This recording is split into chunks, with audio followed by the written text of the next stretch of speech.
దేశం మొత్తం మీదున్న best gold sellers, best designs ఇప్పుడు హైదరాబాద్ లో pan India jewel show. Don't miss it.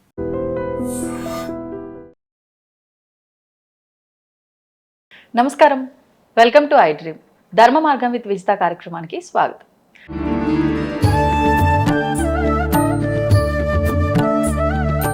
దీపారాధన అంటే నిత్యము చేసేవారు ఎవరైనా అంటే సూతకం వచ్చినప్పుడు సంవత్సరం దాకా అసలు మా ఇంట్లో పూజలు చేయకూడదు, ఇలా పలానా మా వారు ఇలా పోయారు అంటే ఇంట్లో ఎవరో ఒకరు అని చెప్పి అంటూ ఉంటారు. ఇంకా ఏకంగా దాన్ని ఒక శ్మశానంలో మార్చేస్తారు సంవత్సరం అంతా దీపారాధన చేయకుండా. ఎవరైనా చేస్తుంటే వెళ్ళటానికి కూడా వీళ్ళు ఇబ్బంది పడతారు, ఏదైనా పూజలు అలాంటివి చేస్తున్నప్పుడు కూడా. అంటే దాని వల్ల వాళ్ళే పక్కన ఉండిపోతుంటారు ఒక రకంగా చెప్పాలంటే. అసలు ఏం చెప్పిందండి శాస్త్రం? శాస్త్రం చాలా క్లియర్గా 11 or 13 days, అది కూడా వాళ్ళ వర్ణానికి సంబంధించి సపరేట్ రూల్స్ ఉంటాయి. ఏ వర్ణానికి సంబంధించి ఆ వర్ణానికి సపరేట్ రూల్స్ ఉంటాయి. ఏ వర్ణంలో కూడా సంవత్సరం అని ఎక్కడ రాయలేదు, అదైతే పక్క. కొంతమందికి 11, కొంతమందికి 13, కొంతమందికి 12 days, కొంతమందికి 15 days అని ఏమో ఉన్నాయి. అంతే, అంతవరకే వాళ్ళ ఇంట్లో పూజలు పునస్కారాలు చేయడానికి లేదు. ఆ డేస్ వరకు వాళ్ళు ఎవరింటికి వెళ్ళడానికి లేదు. ఆ డేస్ వరకు వాళ్ళ గుళ్ళకి గోపురాలకి వెళ్ళడానికి లేదు. ఆఫ్టర్ 13th డేనో 11th డేనో నేను ఇంతకు చెప్పినప్పుడు వాళ్ళ చేత ఎవరైతే తలకొరువు పెట్టారో వాళ్ళ చేతనే ఆ బ్రాహ్మణుడు ఇంట్లో దీపారాధన చేపిస్తాడు. ఆ వాళ్ళని పర్టికులర్ ఏదో ఒక గుడికి వెళ్ళి నిద్ర కూడా చేసిరండి అన్నారు. మరి గుడికి వెళ్ళకూడదు అన్నప్పుడు ఆయన గుళ్ళో వెళ్ళి నిద్ర చేసిరామని ఎందుకంటారు? దీపారాధనే చేయకూడదు అన్నప్పుడు వాళ్ళ ఇంట్లో ఎవరైతే గృహస్థ ధర్మంలో ఒక స్త్రీ ఎవరైతే ఉందో కోడల చేతనో ఎవరి చేతనో దీపారాధన కూడా చేయండి అమ్మా అని అంటారు. మరి దీపారాధన చేయకూడదు అన్నప్పుడు వాళ్ళ చేత ఎందుకు చేపిస్తున్నారు? ఇక ఈ రోజు నుంచి పూజలు మొదలు పెట్టుకోండి అని పంతులు గారు అదే పనిగా చెప్పిపోతాడు. అవును, వీళ్ళకున్న ఎంతసేపు ఎస్కేప్, మనకంత ఎస్కేపిజం కావాలన్నమాట. తప్పించుకునే మార్గాలు ఏముంటాయి? దేవుడికి దండం పెట్టుకోకుండా, గుడికి వెళ్లకుండా, దీపారాధన చేయకుండా, ఫెస్టివల్స్ ఏమి చేసుకోకుండా ఎన్ని ఉంటాయి మార్గాలు అని అన్ని మార్గాలు ఎత్తుకుంటాం. అదేంటో కిట్టి పార్టీలు అంటే మళ్ళీ మైలు ఏం అవసరంలా, లేదంటే సినిమాలకు శ్రీకాలకు వెళ్ళాలంటే మైలు అక్కల్లా, ఫారెన్ ట్రిప్లకి వెళ్ళాలంటే మైలు అక్కల్లా, దేవుడి గుడికి వెళ్ళాలంటే మాత్రం మైలు గుర్తొచ్చింది. ఆ పోనీ మీరు అనుకున్న 1 year మీరు అనుకున్న పర్పస్ ఏంటి? ఆ చనిపోయిన వ్యక్తికి రెస్పెక్ట్ గురించి అండి, వారి గురించి అని. అంటే నువ్వు షికార్లకు వెళ్తే ఆయన రెస్పెక్ట్ ఇస్తున్నావా? నువ్వు ఎంజాయ్ చేస్తూ ఆయనకి ఎలా రెస్పెక్ట్ ఇచ్చు? గుడికి వెళ్ళడం మానేడు రెస్పెక్ట్ ఎలా అవుతుందండి? ఇంకా నువ్వు గుడికి వెళ్తుంటే పైకి వెళ్ళినోడు ఆత్మకి ఇంతకు చెప్పాను, వాడికి అన్నీ తెలుసు కదా. అబ్బా వీడెవడో పాపం గుడికి వెళ్ళాడు, ఈడైనా మారాడు నా వంశంలో ఆనందపడతాడు.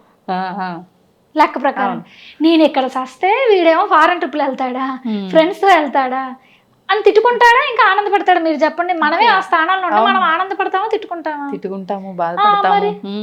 అప్పుడు మీరు గుళ్ళకి వెళ్ళాలా, ఎంటర్టైన్మెంట్ ఏరియాలకు వెళ్ళాలా? గుళ్ళకే వెళ్ళాలి, ప్రశాంతత కదా. ఇంకా ఆ టైంలో మనకు సంబంధించిన వాళ్ళు భగవంతుల్లో కలిసిపోయారని చెప్పి ఆ భగవంతుడి దగ్గరికి వెళ్ళి ఇంకా మొర పెట్టుకోవాలి. ఆ భగవంతులు ఆ చనిపోయిన వ్యక్తిని చూసి మాట్లాడుకోవాలి. అది స్వాంతన period, it's like relaxation period. ఆ 1 year నువ్వు గుడికి వెళ్ళి నీ ఆ చనిపోయిన వ్యక్తిని ఆ భగవంతుల్లో చూసుకో. అది చెప్పింది శాస్త్రం. గుడికి వెళ్ళడం మానేమని కాదు, వెళ్ళి చూడమని. అయితే వాటిలో కొన్ని థింగ్స్ ఉన్నాయండి. కొండ పైన ఉన్న దేవాలయాలకు వెళ్ళకూడదని, సెటారు తీసుకోకూడదు. ఈ 2 థింగ్సే. స్వయంభూ ఆలయాలకు కూడా వెళ్ళకూడదు. కొన్ని నేను చెప్పాను కదా, ఈ వర్ణానికి సంబంధించి సెపరేట్ రూల్స్ ఉంటాయి. కానీ ఒకళ్ళ రూల్స్ ఒకళ్ళు ఇంప్లిమెంట్ చేయడానికి లేదండి. ఇప్పుడు నేను ఎంత చెప్పిన యూట్యూబ్లో ఎవడు పడితే వాడు ఆ పుట్టలో పాలు పోయి ఈ గుడికి వెళ్ళంటే వాడు ఏ వర్ణానికి సంబంధించిన రూల్ చెప్తున్నాడో కూడా వాడికే తెలియదు. నిజం. ఈ పాటించే వాళ్ళు వీళ్ళే వర్ణంలో ఉన్నారో వాళ్ళకి అది కూడా తెలియదు. ఇప్పుడు బ్రాహ్మణ్స్కి సంబంధించండి, పీరియడ్స్కి వాళ్ళకి 5 days మ్యాండేటరీ. ఓకే. ఆ నెక్స్ట్ వాళ్ళకి 4 days మ్యాండేటరీ. వైశ్యాస్కి వచ్చేసరికి 3 days మ్యాండేటరీ. శూద్రులకి ఏంటంటే 2 days అయినా చాలు వాళ్ళ పక్కన ఉంటాయి. Okay okay. ఇప్పుడు ఈ శూద్రుడు అమ్మాయి పక్కన బ్రాహ్మణ్ ఫ్రెండ్ ఉంది. ఈ అమ్మాయి మా ఇంట్లో 5 days చిచ్చి నువ్వు మా ఇంటికి రాకు 2nd, 3rd day అని అంటది ఈ పిల్ల. అవును. ఈ అమ్మాయికి 5 days, ఆ అమ్మాయికి 2 days చెప్పింది. ఆ అమ్మాయిని 5 days ఉండమని నేను చెప్పలా. 5th day ఉన్న సంతోషం, ఉండడం వల్ల నీకేం ఏం లేదు, కానీ నువ్వు 2 days ఉండాలి. ఈ అమ్మాయి 2 days ఆ అమ్మాయిని చూసి ఉంటారంటే తప్పు. ఇప్పుడు మీకు పాయింట్ అర్థమైందా? ఏ వర్ణానికి సంబంధించి ఆ వర్ణానికి సపరేట్ థింగ్ ఉందండి. ఈ 2 కాదు 5 కాదని ఇప్పుడు ఏంటంటే కామన్గా 3కి వచ్చారు. ఇదే 3 బాగుంది, ఇటు ఇదొద్దు అదొద్దు. 3 days వరకు వెళ్ళకుండా 4th day కొంచెం ఏమైనా స్పాటింగ్ అట్లా ఏమైనా, లేకపోతే ఏమైనా అత్యవసర కార్యక్రమాలు ఉంటే పాల్గొనండి. 5th day అయినా కూడా అంతే. ఇక 6th day నుంచి even if you're spotting, even if you're bleeding, నువ్వు యజ్ఞంలోనే కూర్చోవచ్చు, నువ్వు పెళ్లి కూడా చేసుకోవచ్చు. బ్లీడింగ్ అవుతున్నా కూడా 6th day నుంచి సిక్స్త్ లోపల మాత్రం పనికిరాదు. మళ్ళీ కొన్ని పర్టికులర్ సెన్సిటివ్ హోమాలు ఉంటాయండి. There are particular relative few characters in our దేవతాస్ అనమాట. వాళ్ళు ఒప్పుకోరు.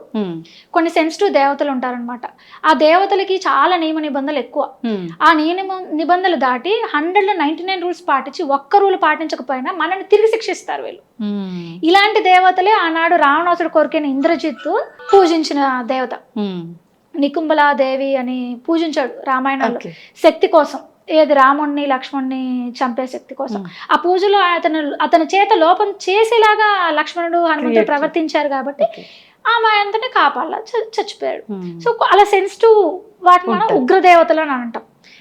వాళ్ళు ఎంత ఈజీగా ఇంప్రెస్ అవుతారో, ఎంతలాగా మనకు కోరింది ఇస్తారో, మనం ఏదైనా తప్పు చేస్తే అంతకన్నా డబుల్ టైం మనం పనిష్ చేస్తారు.